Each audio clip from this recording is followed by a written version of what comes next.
ጁማ ውሎ የመጣው አባት ሚስቱን እስቲ ዳስጣል የሚል ዘፈን አለ እንዴ? እስቲ ካለ እንስማው ክፈቺ ይላታል። ሚስቱም ቴሌቪዥኑ ላይ እስካሁን ዘፈን ተከፍቶ አያውቅም። ዛሬ እንዴት ዘፈን እንድከፍት ጠየቁኝ በማለት ትመልስላቸዋለች። የሆነ ጊዜ ወጣቶች ትምህርት ሲዘጋ ቤተሰብ አስፈቅደው ለመዝናናት ወደ ክፍለ ሀገር ይሄዳሉ።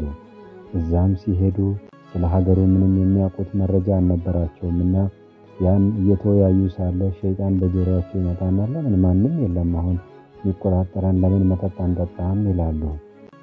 ይህ በእንዲህ እንዳለ እነዚህ እየተወያዩ እያለ ከመስጂድ አዛን ይሰማሉ።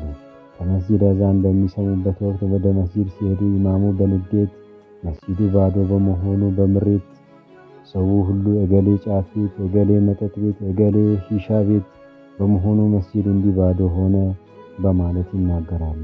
ወጣቶቹም ለማንኛውም ብለው የመጠጥ ቤቶቹን ስም ይይዛሉ።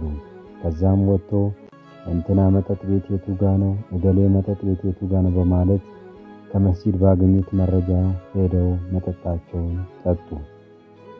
ከዚህ መማር የምንችለው አንዳንድ ቦታዎች ዳዕዋ ብለን ስናረግ ሌሎች መዘዞች ይዞ የመምጣት እድል ስለሚኖር የምናረጋቸውን ዳዕዋዎች በሂክማና በጥበብ ብናደርግ የተሻለ ነው።